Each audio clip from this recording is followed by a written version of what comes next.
తాకట్టులో ఉన్న బంగారాన్ని విడిపించి ఆ రోజు ఆన్లైన్ ధరకే కొంటుంది కొమ్మూరి గోల్డ్. నమస్కారం, వెల్కమ్ టు సుమన్ టీవీ. నేను గీతాంజలి. ప్రస్తుతం మనతో పాటు ఇస్కాన్ నుంచి ప్రణవానంద ప్రభుజీ ఉన్నారు. వారితో మాట్లాడదాం. హరే కృష్ణ ప్రభుజీ. హరే కృష్ణ. ఎలా ఉన్నారు? భగవద్దయ. చాలా సంతోషం, ఎన్నో రోజుల తర్వాత కలిసాము. విశేషమైన సందర్భం ఇప్పుడు పూరి జగన్నాథుడు. ఎన్నిసార్లు తలుచుకున్నా, ఎన్నిసార్లు విన్నా ఆయన గురించి తనివి తీరదంతే. ఇంకా ఇంకా తెలుసుకోవాలనే కోరిక. అయితే ప్రస్తుతం ఏదైతే ఒరిస్సాలో ఉన్నటువంటి పూరిలో ఉన్నటువంటి ఆలయం గురించి ప్రభుజీ, యుగాల నాటిది ఈ ఆలయం అని చెప్తూ ఉంటారు. అక్కడ ఉన్నది అయితే ప్రత్యేకంగా ఆలయంగా చూసింది మాత్రం 1300వ శతాబ్దం నుంచి అప్పుడు నిర్మాణం అనేది జరిగిందంటారు. అంతకు ముందు అసలు ఎలా ఉండేది, అక్కడ స్వామి ఎలా కొలువై ఉన్నారు, ఈ వివరాలు తెలియచేయండి. పూరి క్షేత్రం చాలా విలక్షణమైన క్షేత్రము. చాలా అద్భుతమైన ఆలయ సంపద జగన్నాథ స్వామికి ఉన్నది. మీరు పూరి వెళ్ళారా? లేదండి. అయ్యో, తప్పకుండా వెళ్ళాలి. పూరి క్షేత్రంలో అద్భుతమైన దర్శనం మనకి జగన్నాథుడి కలుగుతూ ఉంటుంది. ఎంతో మంది మహారాజులు ఆ ఆలయాన్ని నిర్మాణం చేస్తూ పునర్నిర్మాణం చేస్తూ వస్తూ ఉన్నారు. మహారాజ ఇంద్రద్యుమ్న అనే మహారాజు వారు అక్కడ జగన్నాథ స్వామిని స్థాపన చేశారనమాట. వారి యొక్క ధర్మవత్ని గుండీచా. అందుకే ఇప్పుడు రథయాత్ర అప్పుడు జగన్నాథుడు మందిరం నుంచి బయలుదేరి గుండీచా మందిరానికి చేరుకుంటారు. అయితే వాళ్ళు తల్లిగారిగా భావిస్తారు, అత్తగా అంటారు. మథుర, ఈ కురుక్షేత్రం నుంచి బృందావనం వరకు జరిగే యాత్ర కూడా అంటారనమాట. ఈ జగన్నాథ రథాన్ని గుండీచా మందిరానికి తీసుకెళ్లటం. అయితే చాలా విశేషం ఏంటి అంటే, ఇంద్రద్యుమ్న మహారాజు గారికి జగన్నాథుడిని కృష్ణ దర్శనం చేసుకోవాలని చాలా కోరికగా ఉండేది. అప్పుడు ఏమైందంటే, అక్కడ నీలాచలం ఇప్పుడు ఉండే ప్రదేశాన్ని, ఇప్పుడు పూరి అంటున్నాం కదా, ఇంతకు ముందు నీలాచలం అనేవాళ్ళు అనమాట. నీలాచల నివాసాయ నిత్యాయ పరమాత్మనే అని వస్తుంది శ్లోకం. అయితే ఆ నీలాచలంలో నీలమాధవుడు అనే కృష్ణుడు ఉండేవాడు.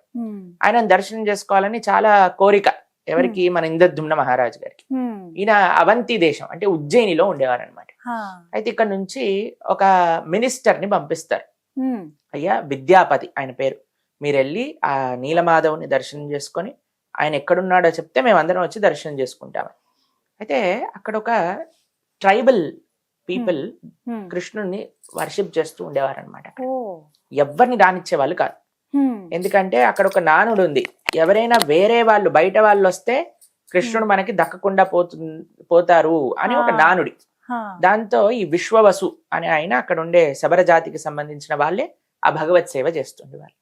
మీరు చూడండి, కృష్ణ సేవ అందరిది అండి. అది సనాతన ధర్మం యొక్క విశిష్టత. ఆ శబరి సేవించింది, గుహుడు సేవించుకున్నాడు రామచంద్రమూర్తిని. అందరూ ప్రేమతో సేవించుకోవచ్చు. భగవత్ సేవకి ఎవ్వరూ దూరం కారండి. అయితే ఈ వీళ్ళందరూ, ఈ ట్రైబల్స్ అందరూ కృష్ణుని సేవించుకుంటున్నారు. విద్యాపతి వెళ్ళి చాలా ప్రయత్నం చేస్తారు, ఎలా కనుక్కోవాలి ఇవే అంటే ఈయన అస్సలు తీసుకెళ్ళరు అనమాట. చాలా మంచి ఆయన విద్యాపతి, వీళ్ళ కోసం చాలా మంచి పనులు చేస్తాడు. అయినా సరే నిన్ను మాత్రం దర్శనాన్ని తీసుకెళ్ళామంటే. కొన్ని రోజులు ఉన్నాక ఈ విశ్వవసు వాళ్ళ కూతురు లలిత ఆవిడ్ని పెళ్లి చేసుకుంటాడు అనమాట విద్యాపతి. పెళ్లి చేసుకుని, ఇప్పుడు అల్లుడు కదండి, అల్లుడు అడిగితే చెయ్యాలి కదా. మామగారిని అడుగుతారు, అయ్యా ఆ కృష్ణ దర్శనం చేయించండి అన్నంగానే ఏం చేశారు తెలుసా? సరే అల్లుడు కాబట్టి తీసుకెళ్తాను, కానీ ఒక కండిషన్ ఏంటంటే నీకు చూపించాను అని కళ్ళకు గంతులు కట్టేస్తారు. కళ్ళకు గంతులు కట్టేసి తీసుకెళ్తూ ఉంటారు. అయితే ఈయన తెలివిగా ఏం చేస్తాడంటే, ఒక బ్యాగ్ లో ఒక చిన్న క్లాత్ లో ఆవాలు పెట్టుకొని, ఆవాలు ముడిగట్టి నడుముకి పెట్టుకొని దానికి ఒక చిన్న హోల్ పెడతారనమాట. సన్నగా ఆవాలు కిందికి జారుతూ ఉంటాయి. అలా ఆయన మొత్తం వెళ్ళిన దారి మొత్తంలో ఆవాలు పడిపోయాయి. దర్శనం చేసుకున్నాడు. పట్టీలు తీయంగానే నీలమాధవుడు అద్భుతమైన సుందరమైన స్వరూపం.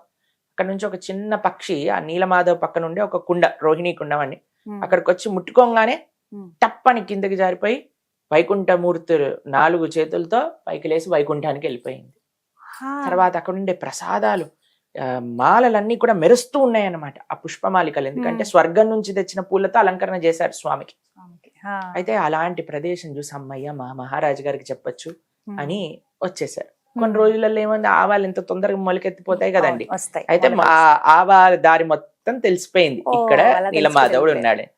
సరే అని వెళ్ళి ఇంద్రద్యుమ్న మహారాజు గారికి చెప్తారు, అయ్యా నీలమాధవుడు అడ్రస్ దొరికింది, పదండి తొందరగా వెళ్దాం అనగానే అందరూ బయలుదేరిపోతారు. బయలుదేరిపోయి ఆ నీలమాధవ్ దగ్గరికి వెళ్ళి చూసేసరికి ఆయన అంతర్ధానం అయిపోతారు. కనిపించాడు. ఎందుకంటే ఆ నానుడు ఉంది, బయట వాళ్ళు ఎవ్వరూ దర్శనం చేసుకోలేరు నీలమాధవుడిని అని.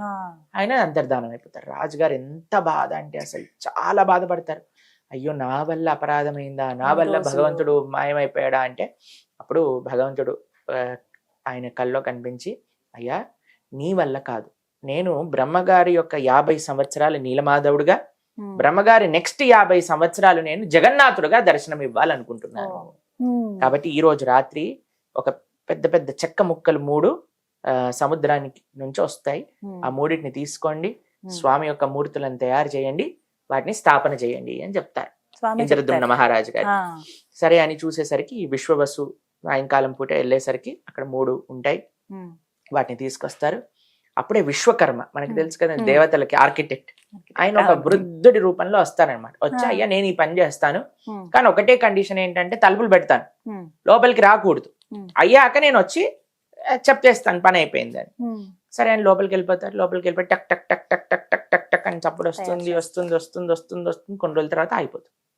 1 రోజు 2 రోజులు 3 రోజులు 4 రోజులు ఓపిక పడతారు. ఎన్ని రోజులని చూడాలి, అసలే ముసలాయన వెళ్ళిపోయాడేమో మనకేం తెలుసు అని రాణి అప్పుడే చెప్పారు, ఏమైనా సరే నేను బయటకు వచ్చేంత వరకు తలుపు తీయకూడదని.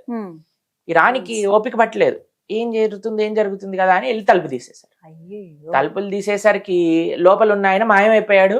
మూర్తులు అలానే సగం సగం చెక్కిన మూర్తులు ఉండిపోయాయి. ఇప్పుడు ఎలా అయితే మీరు చూస్తారు, పాదాలు లేవు ఆయనకి, చేతులు కూడా ఇలా ఉంటాయి అంతే, దాంట్లో చేతులు ఏమి ఇలా మనకి చేతులు కనిపిస్తున్నట్టు కనిపించదు. కాబట్టి అలా సగం నడుం వరకే ఉన్నట్టు ఉంటుంది, కింద ఏమి ఉండదు. అలా అయిపోయేశారనమాట మూర్తులు. ఇప్పుడు చాలా బాధ. ఫస్ట్ టైం ఏమో మాయమైపోయారు, సెకండ్ టైం సగంగా అయిపోయింది. ఇప్పుడేంట్రా దేవుడా అని అంటే మళ్ళీ ప్రార్థన చేస్తే స్వామి చెప్పారు, అయ్యా నేను ఇదే రూపంలో దర్శనం ఇవ్వాలనుకుంటున్నాను, కాబట్టి ఇలానే స్థాపన చెయ్యి అని అన్నారు. అయితే జగన్నాథ స్వామిని ఆ రూపంలో ఎందుకు వచ్చారనేది కూడా ఒక రహస్యం. మనకి ద్వారకలో రాణులందరూ కూడా బృందావనంలో భగవానుడు ఎలాంటి లీలలు చేయాలో తెలుసుకోవడానికి ఉత్సాహం చూపించారు. ఎందుకంటే కృష్ణుడు ఎప్పుడు బృందావనన్నే తలుచుకుంటూ ఉండేవారు. యశోద, నంద, గోప, గోపి వీళ్ళ గురించి అంటూ ఉంటే ఎవరబ్బా వీళ్ళందరూ, అసలు వీడికి వాళ్ళకి ఏం సంబంధం అంటే రోహిణీదేవి చెప్పిందనమాట, నేను చెప్తాను కానీ ఒకటి ఏంటంటే బయట ఎవరో కాపలాగా ఉండండి, ఎందుకంటే కృష్ణుడు కానీ విన్నాడు అనుకోండి బృందావనానికి వెళ్ళిపోతాడు మీ అందరిని వదిలేసి, కాబట్టి సుభద్రని కాపలా పెడతారు. కృష్ణుడు బలరాముడిని ఆపండి వినకుండా అని లోపల కథలన్నీ చెప్తున్నారు, బృందావనంలో ఇలా జరిగింది అలా జరిగిందని. అంత లోపల సుభద్రాదేవి ఆనందంతో ఎప్పుడైనా ఆశ్చర్యంతో మన నేత్రాలు పెద్దగా అయిపోతాయి కదండి, అలా సుభద్ర పెద్దగా అయిపోయింది, నేత్రాలన్నీ పెద్దగా అయిపోయాయి, శరీరంలో ఉండే అవయవాలన్నీ లోపలికి వెళ్ళిపోయాయి ఆనందంతో. అది మహాభావ స్థితి అంటారు, మహానందం. అలా అయిపోయేసరికి కృష్ణుడు బలరాములు చూస్తున్నారు, అదేంటి సుభద్ర ఇలా అయిపోయింది, ఏమవుతుంది అక్కడ అని వెళ్ళి వీళ్ళు కూడా వింటున్నారు అనమాట. వీళ్ళు కూడా ఉంటుంటే వీళ్ళ నేత్రాలు కూడా పెద్దగా అయిపోయి శరీరంలో ఉండే అంగాలన్నీ కూడా లోపలికి వెళ్ళిపోయాయి. అప్పుడు ఆ స్వరూపాన్ని చూసి నారదుడు అన్నాడు, అయ్యా నీ యొక్క లీలలు నువ్వే ఇంటే ఇంత ఆనందపడతావా, కాబట్టి ఈ స్వరూపాన్ని కలియుగంలో ఉండే వాళ్ళందరికీ చూపించాలి, నువ్వు ఇలానే ఉండు జగన్నాథుడిగా అని ఆయన కోరుకునేసరికి భగవానుడు అన్నాడు, సుభద్ర బలరాముడితో నేను దర్శనం ఇస్తాను. అందుకే మీరు చూడండి, ఎక్కడైనా మీరు రాధాకృష్ణుల్ని చూస్తారు, రుక్మిణీ కృష్ణుల్ని చూస్తారు, కానీ ఇక్కడ విశేషం ఏంటంటే అన్న ఇంకా చెల్లితో ఉన్నారు జగన్నాథుడు బలభద్రుడు కూడా. కాబట్టి అలా నారదుడి యొక్క కోరిక మేరకు స్వామి బ్రహ్మగారి యొక్క నెక్స్ట్ 50 సంవత్సరాలు జగన్నాథుడిగా నీలాచలంలో పూరీ క్షేత్రంలో దర్శనమిస్తుంది. ఆలయం నిర్మించింది అయితే ఇంద్రద్యుమ్న మహారాజు గారి నుంచి ఆలయం ఉన్నది. అయితే అక్కడ ఇంకో విశేషం, ఇంద్రద్యుమ్న మహారాజు గారు అనుకున్నారు ఎవరితో ఈ ప్రతిష్ఠ చేయించాలి అని అంటే బ్రహ్మగారి కంటే గొప్పవారు ఎవరు ఉంటారు, బ్రహ్మగారిని తీసుకొస్తానని భూలోకం నుంచి బయలుదేరి బ్రహ్మలోకానికి వెళ్ళారు. బ్రహ్మలోకానికి వెళ్ళి బ్రహ్మగారికి ఇన్విటేషన్ ఇచ్చి అయ్యా సరే వస్తానని కిందికి వచ్చేసరికి ఎన్నో వేల సంవత్సరాలు గడిచిపోయాయి. ఎందుకంటే మనకి వాళ్ళకి టైం స్పాన్ వేరు కదండి. వెళ్ళిపోయి కిందికి వచ్చేసరికి ఆయన అన్నారు, అమ్మో ఇన్ని సంవత్సరాలు గడిచిపోయి ఇప్పుడు ఏంటి సంగతి అంటే బ్రహ్మగారు మళ్ళీ ఆ ఇంద్రద్యుమ్న మహారాజు గారితో ఆ ప్రతిష్ఠ చేయించారు ఆలయంలో. చేయించాక జగన్నాథుడు అడుగుతాడు, అయ్యా నా దగ్గరికి ఎవరు వచ్చినా సరే వరాలు ఇస్తాను కదా, మరి నువ్వు నన్ను ప్రతిష్ఠ చేయించావు కదా, నీకేదైనా వరాలు కావాలంటే కోరుకో అని అంటే మొట్టమొదటి వరం ఒకటి అడుగుతారు. ఏంటట అంటే, అయ్యా నీ చేతులు ఎప్పుడు ఆరకూడదు. చేతులు ఆరకూడదు అంటే ఇప్పుడు ఆరకూడదు అంటే ఏదో ఒకటి తింటూ ఉండాలి, ఏదో చేతులు కడుక్కుంటూ ఉండాలి. చేతులు కడుక్కున్నాక ఆ చేతులు ఆరేంత లోపల ఇంకో నైవేద్యం రావాలన్నమాట. అనమాట స్వామి. మళ్ళీ చేతులు కడిగి ఇచ్చాక చేతులు ఆరిపోయే లోపల ఇంకో నైవేద్యం రావాలి. అందుకోసం జగన్నాథపురిలో ప్రొద్దు నుంచి రాత్రి దాకా విశేషమైన నైవేద్యం వస్తూనే ఉంటాయి. రెండవ కోరిక ఏమన్నారంటే నీ దర్శనం ఎప్పుడు భక్తులకు అవుతూనే ఉండాలి. అందుకే మీరు చూడండి, స్వామి లోపల ఆలయంలో ఎప్పుడైనా అలంకరణ జరుగుతుంది అనుకోండి, దర్శనం మూసేస్తా. మూసేసాక దర్శనం ఆ అలంకరణ అయిపోయాక తీసేస్తా. అవును. కానీ జగన్నాథపురిలో అలా కాదండి, భక్తులు వెళ్తూనే ఉంటారు, స్వామి అలంకరణ తీసేస్తారు, భక్తుల ముందే స్వామికి అలంకరణ చేస్తారు. ఎందుకంటే ఆయనకి ఎప్పుడు దర్శనమే అనమాట. మనం మీరు సాయంత్రం ఇప్పుడు బడా శృంగార్ అంటారనమాట. చూస్తుంటే మన ముందే జగన్నాథుడు బట్టలన్నీ తీసేస్తారనమాట. తర్వాత మళ్ళీ బట్టలన్నీ వేసేసి నగలన్నీ పెట్టి పూలమాలన్నీ వేసి చాలా బాగుంటుంది. అలా దర్శనం చేయిస్తారు. మూడవది ఏమన్నాడు తెలుసా, నాకు అసలు పిల్లలు ఉండకూడదు అని. అందరు పిల్లలు కావాలి అని అడుగుతారు, ఈయన పిల్లలు ఉండకూడదు అంటారు. ఎందుకంటే మా పిల్లలు, వాళ్ళ పిల్లలు, వీళ్ళ పిల్లలు, ఇది మా తండ్రి కట్టించింది, మా తాత కట్టించింది, మా వాళ్ళది గుడి అని పెత్తనం చలాయిస్తారు. కాబట్టి నాకు పిల్లలు వద్దయ్యా అని నిస్వార్థ భావంతో భక్తులకి భగవంతుడికి మాత్రమే సేవ చేయాలి అని ఇంద్రద్యుమ్న మహారాజు గారు ఆ గురి కట్టించారు. కాబట్టి చాలా ప్రేమ ఉండాలండి. ఇప్పుడు ప్రేమ ఉన్న వాడికి తెలుస్తుంది. మనము మీరు మా ఆశ్రమానికి వచ్చినప్పుడు మనం ఒక వీడియో చేసాం, బృందావన్ బిహారీ టెంపుల్ లో ఆ స్వామికి ఎలా అలంకరణ చేస్తారు, స్వామికి ఎలా నైవేద్యం పెడతారు, స్వామికి ఎలా ఏసి స్వామిని పెడతారు అంటే కొంతమంది ఆ వీడియో క్లిప్పింగ్స్ ని తీసి, మీరు చూసారా ఆ వీడియోస్? ఆ వీడియో క్లిప్పింగ్స్ ని తీసి చూసారా, వీళ్ళు రాళ్ళకి ఏసీలు పెడతారట, రాళ్ళకి పడుకోబెడతారట, రాళ్ళకి గుడి కడతారట, రాళ్ళకి బట్టలు మారుస్తారు కదా అని చేశారు కొంతమంది. ఇప్పుడు చూడండి, పచ్చకామర్లు ఉన్నవాడికి ప్రపంచం అంతా పచ్చగా కనిపిస్తుంది అంతే. భక్తి లేని వాడికి భగవంతుడు సాక్షాత్తుగా వచ్చిన బండరాయి కిందనే వస్తుంది.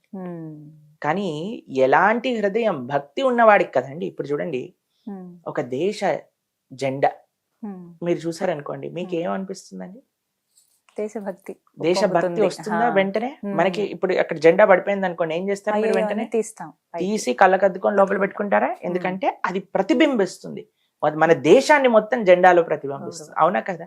మీరు ఒక వీడియో చూసుంటారు, ఒక దగ్గర ఒక సమిట్ జరుగుతుంటే వాళ్ళు ఏ ప్రైమ్ మినిస్టర్ ఎక్కడ నించోవాలి అని మార్కింగ్ కి ఫ్లాగ్స్ పెట్టారనమాట. మీరు చూసారా? నరేంద్ర మోదీ గారు ఇలా నడుచుకుంటూ వెళ్తారు, దేశ జెండా చూడంగానే వెంటనే తీసి ఇలా జేబులో పెట్టుకుంటారు. దాన్ని చూసి పక్కన ఆయన కూడా కంగారు పడి, ఆయన పాపం లావుగా ఉన్నారు, వంగలేకపోతే ఇలా వంగి తీసారి లోపల పెట్టుకున్నారని.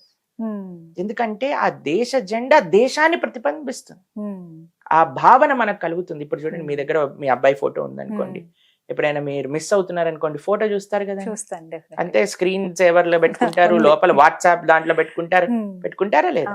ఆ ఫోటో చూస్తే మనకి స్వామి గుర్తొస్తాడు. మనం ఏ వ్యక్తిని అయితే ప్రేమిస్తున్నా ఆ వ్యక్తి గుర్తొస్తాడు. విగ్రహం కేవలం అలాంటిది కాదండి, విగ్రహం సాక్షాత్తుగా భగవంతుడే. ఎందుకంటే ఆ స్వామి యొక్క రూపాన్ని అందులోకి ఆవాహన చేస్తాం, ప్రాణ ప్రతిష్ఠ చేస్తాం. ఇది కేవలం భక్తి ఉన్నవాడికే భగవంతుడు ఆ విధంగా గోచరిస్తాడు. భక్తి లేని బండరాయి మనసు ఉన్నవాడికి బండరాయి కనిపిస్తాడు కదా. కాబట్టి మూర్ఖంగా వారే వాళ్ళకి ఈ ప్రపంచంలో ఏమి మనం సమాధానం చెప్పలేం. కాబట్టి భక్తి భావనతో భగవంతుడిని చూడటం నేర్పించింది సనాతన ధర్మం. దేశం పట్ల, తల్లిదండ్రుల పట్ల, భగవంతుడి పట్ల ఈ యొక్క మేము ఇటీవలే పాశ్చాత్య దేశాలకు వెళ్ళేసి వచ్చాము. అక్కడ చూసాం మేము అసలు ఎన్ని ప్రదేశాలలో అసలు ఎలాంటి ఆధ్యాత్మికత పేరుతో, వాళ్ళ రిలీజియన్ పేరుతో ఎన్ని అరాచకాలు చేశారు. మనల్ని అంటూ ఉంటారు, అక్కడికి వెళ్ళి చూస్తే మీరైతే ఆశ్చర్యపోతారు అసలు ఎలాంటి అరాచకాలు చేశారు ఈ ఎవరైతే శాంతి మతాలని చెప్పుకుంటూ తిరుగుతూ ఉన్నారు వాళ్ళు. కాబట్టి మనకొచ్చి పాఠాలు చెప్తారు, ఫస్ట్ వాళ్ళ చరిత్రను వాళ్ళు పరిశీలన చేసుకోవాలి ఏం చేశారు అని. కాబట్టి భగవంతుడికి భక్తియే, భగవంతుడిని ప్రేమించటమే సనాతన ధర్మము, ఇంకా ఏది కాదు. అదే మన ఇంద్రద్యుమ్న మహారాజు గారి యొక్క జీవితంలో కూడా చూసుకోగలం. అలాగే పూరి క్షేత్రం గురించి మాట్లాడేటప్పుడు ప్రభుజీ, గోపురం అసలు ఆలయ నిర్మాణమే చాలా విశేషం అంటారు, అతి పెద్ద ఆలయం. దాంతో పాటుగా గోపురం గురించి మాట్లాడతారు, ఎందుకంటే ప్రతిరోజు ఆ జెండాని మార్చే విధానం కావచ్చు, ఎంతో సాహసోపేతం అయినా సరే ఖచ్చితంగా అది మారుస్తారు. అలాగే పైన 1000 కేజీలతో ఉండేటువంటి ఆ చక్రం గాని అది స్వయంగా స్వామివారే అందించారని, అలాగే దాంతో పాటుగా అక్కడ ఇంకా ఎన్నో విశేషాలు, చప్పన్ భోగ్ ఖచ్చితంగా స్వామివారికి 56 రకాల నైవేద్యాలు పెడుతూ ఉంటారు. దాంతో పాటుగా చూసుకుంటే ఇంకా విశేషం రథయాత్ర. ఈ వివరాలు మీ ద్వారా వినాలనుకుంటున్నాం. ఒకటి మీరు నీలి చక్రం గురించి చెప్పారు. ఆ చక్రాన్ని నీలి చక్రం అంటారు. నీలి చక్రం. బ్లూ కలర్ లో ఉంటుంది అనమాట Hmm. యాక్చువల్ గా. అయితే ఒక కథ ఉంది దానికి, ఎలా ఆ చక్రం వచ్చింది అని. ఉమ్. స్వామి చేతిలో చక్రం ఉంటుంది తెలుసు కదా, Hmm. సుదర్శనం సుదర్శన అని అంటారు. చక్రం. ఉమ్. సుదర్శన చక్రానికి ఒకసారి అనిపించిందట, నాకంటే గొప్ప భక్తుడు ఎవరున్నాడు, ఎప్పుడు స్వామి చేతిలోనే ఉంటాను అని అనుకున్నాడు ఆ, సుదర్శనుడు.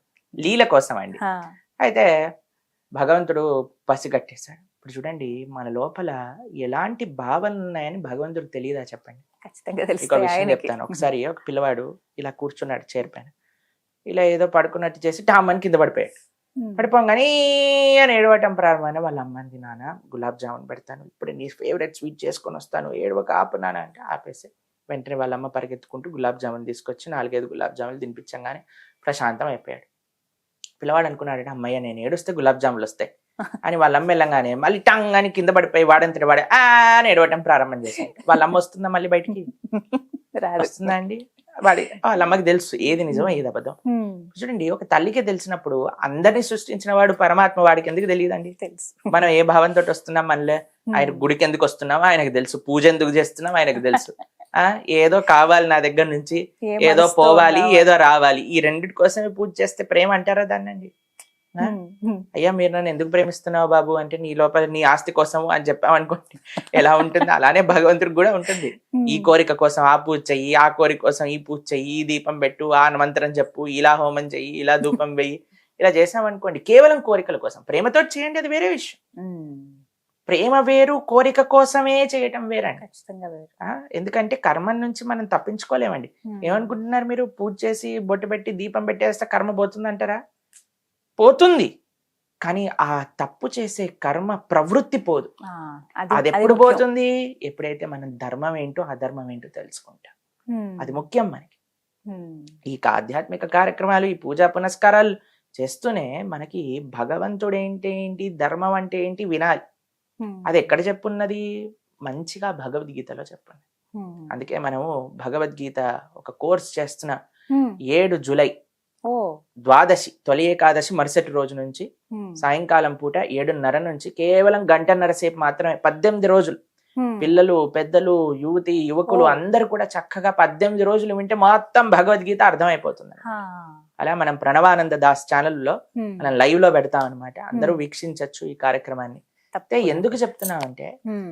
ఇలా ధర్మం ఏంటి, అధర్మం ఏంటి, మంచి ఏంటి, చెడేంటి, మనం ఏం చేయాలి, చేయకూడదు అని తెలుసుకున్నప్పుడే కదండి మనం బాగుండగలుగుతాం. అవును. కాబట్టి ఆ కర్మ చేసే ఆ దానికి ఫుల్ స్టాప్ అయిపోతుంది. సరే, భగవంతుడు తెలుసుకున్నాడు. అమ్మో సుదర్శనుడికి కొద్ది గర్వం వచ్చింది. ఉమ్. వెంటనే భగవంతుడు అన్నాడు, నా పరమ ప్రియ భక్తుడు ఉమ్. ఒక ఆయన తపస్సు చేస్తున్నాడు ఒడ్డున, ఉమ్. ఈ సముద్రపు ఒడ్డున, ఉమ్. ఆయనను తీసుకొని రండి. సుదర్శనుడు అనుకున్నాడు, పరమ ప్రియ భక్తుడా, అంత. నాకంటే గొప్ప భక్తుడా, ఎవడు వాడు అని వెళ్ళి చూసేసరికి అక్కడ హా. హనుమున్నాడు, తపస్సు చేస్తున్నాడు. సరే అని సుదర్శనుడు చెప్పాడు, స్వామి పిలుస్తున్నాడు రా. అయ్యో స్వామి నన్ను పిలుస్తున్నాడు, తప్పకుండా వస్తాను నేను అని హనుమ వస్తున్నాడు. సుదర్శనుడు అనుకున్నాడు, ఎలాగైనా సరే నన్ను గుళ్ళోకి రానివ్వకుండా చేస్తాను ఉమ్. అని 4 స్వరూపాలతో, 4 ద్వారాలు ఉంటాయి పూరిలో. ఉమ్. ఆ 4 ద్వారాల పట్ల మహాజ్వాలను విరజల్లుతూ సుదర్శనుడు తిరుగుతున్నాడు అనమాట. హా. హనుమ ఇటు నుంచి రావాలని చూశాడు సుదర్శనుడు, ముందు నుంచి రావాలని చూశాడు సుదర్శనుడు, ఇటు పక్క నుంచి సుదర్శనుడు, వెనకాల నుంచి రావాలనుకున్నాడు సుదర్శనుడు. స్వామి ఏమో జగన్నాథుడు వెయిట్ చేస్తున్నాడు. హనుమ ప్రయత్నిస్తున్నాడు, రాలేకపోతున్నాడు. ఉమ్. సుదర్శనుడు అంటున్నాడు అన్నమాట, చూసావా నీ పరమ భక్తుడు అన్నావు, చెప్పాక కూడా రావట్లేదు నీ గుళ్ళోకి, ఏం భక్తుడు అయ్యా ఆయన అని అన్నాడు అనమాట స్వామితో. ఉమ్. అయితే ఏమనట్లేదు, జగన్నాథుడు నవ్వుతూ చూస్తున్నాడు, హనుమ కూడా చూస్తున్నాడు, ఎంతసేపు అయినా చేస్తాడు. తర్వాత ఒక్కసారి భగవంతుడి నామాన్ని స్మరణ చేసి 4 చేతులు తెచ్చుకొని 4 చేతులతో 4 సుదర్శనాలను పట్టేసుకున్నాడు హనుమ. పట్టుకొని లోపలికి అలానే నడుచుకుంటూ వెళ్ళాడు, స్వామిని దర్శనం చేసుకున్నాడు, వెళ్ళిపోయాడు. హా. అప్పుడు సుదర్శనుడు ఇలా తలదించుకున్నాడు అనమాట. అప్పుడు అన్నాడు భగవంతుడు, నీకు గర్వం వచ్చింది. భగవంతుడికి గర్వం నచ్చదండి. ఉమ్. మనం గర్వంతో, ఎంత గర్వం పెరిగిపోయిందంటే భగవంతుడిని దూషిస్తున్నారు జనాలు. ఇప్పుడు భాగవతోత్తములను దూషిస్తున్నారు, ఉమ్. పీఠాధిపతులని, సన్యాసులని, సాధువులని, వచ్చిన వచ్చిన రాని మాట మాటలు అనేస్తున్నారు. మాట్లాడేస్తుంటారు. అవును. ఏమనుకుంటారంటే అది ఫ్యాషన్ అనుకుంటున్నారు జనాలు. ఉమ్. కానీ అది ఎంత భగవద్ అపరాధమో, ఎంత మన విమర్శ. జీవితంలో చెడు తెస్తుందో పాపం వాళ్ళు ఆలోచించలేకపోతున్నారండి.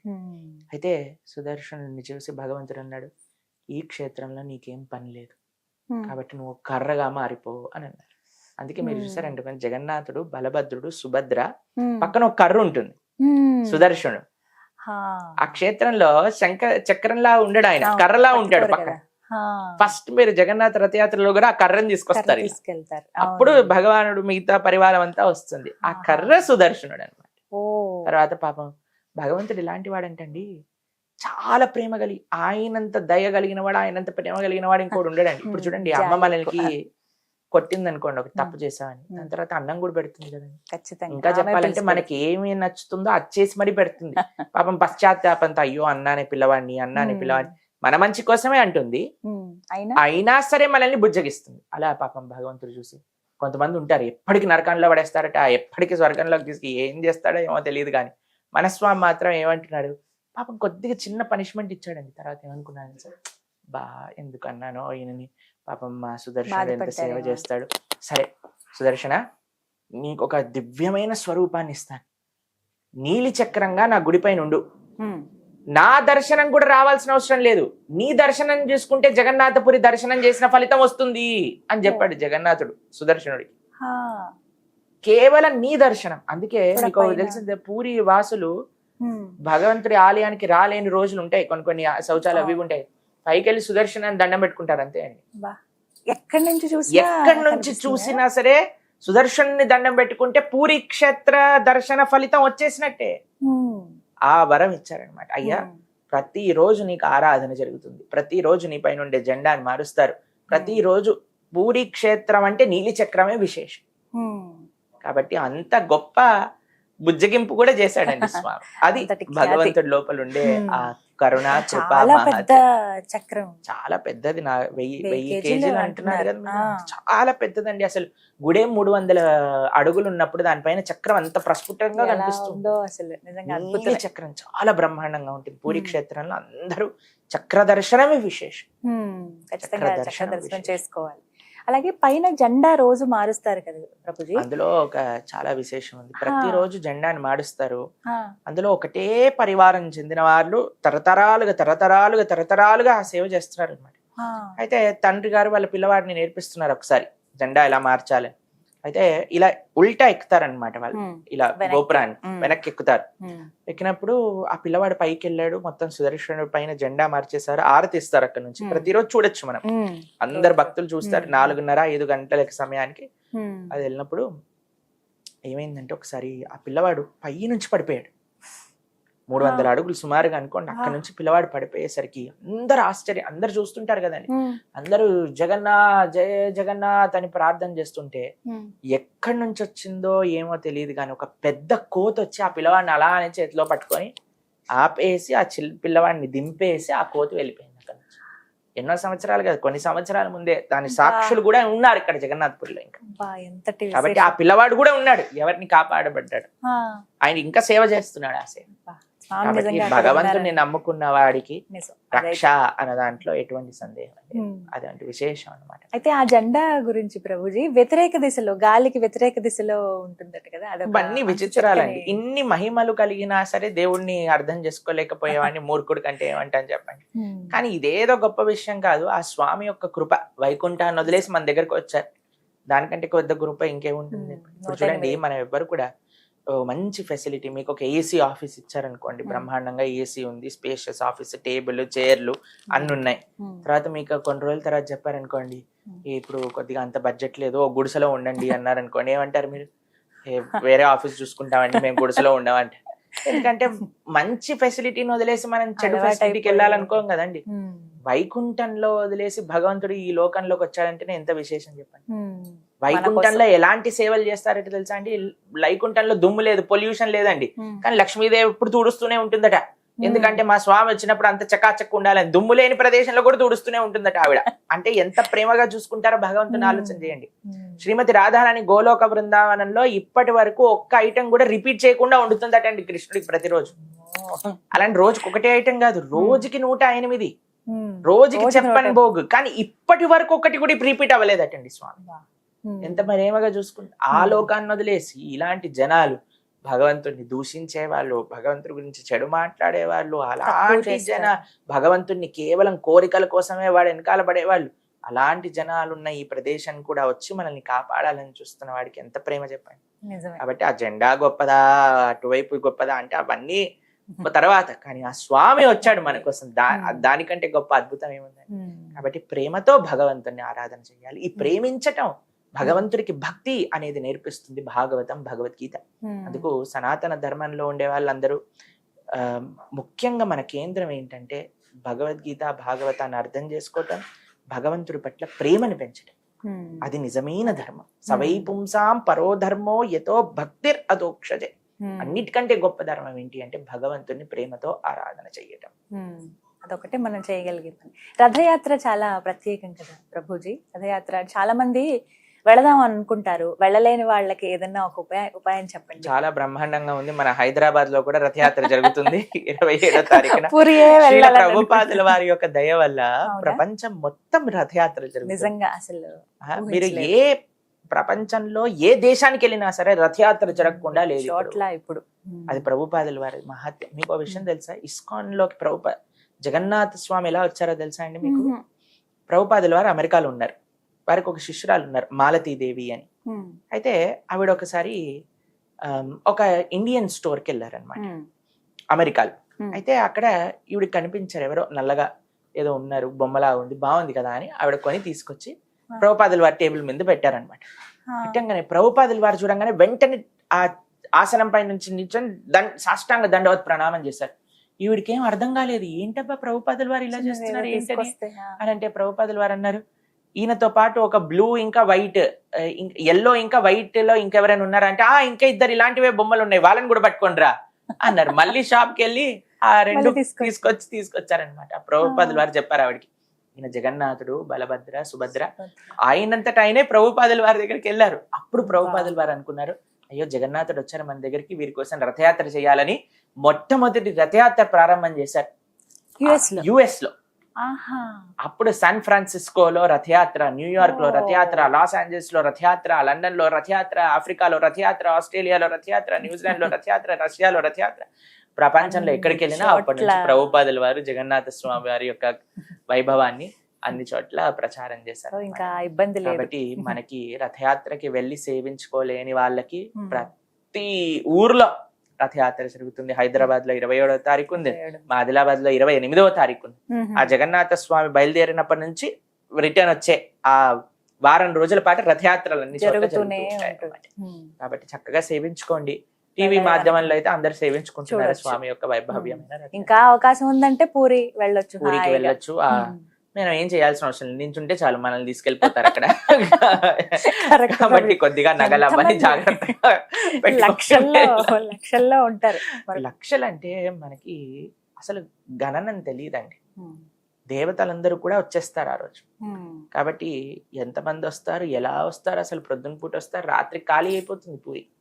అదే అర్థం కాదు, రథయాత్ర కోసం వచ్చేస్తారు. ఎందుకంటే అది చాలా మహోన్నతమైన ఇది, చాలా అద్భుతమైన ప్రారంభం ఎంత బాగుంటుందో ముగింపు కూడా అంతే చక్కగా బ్రహ్మాండం. అసలు టీవీలో చూస్తేనే, ఆ జగన్నాథుడిని చూస్తేనే అసలు ఎంత ఆనందం కలుగుతుందంటే, అసలు రూపం ఎలాంటి రూపం అసలు స్వామిది, ఆ నవ్వు, ఆ నేత్రాల స్వామి వైభవం చాలా అద్భుతం. చక్కగా వివరించారు. హరే కృష్ణ. హరే కృష్ణ.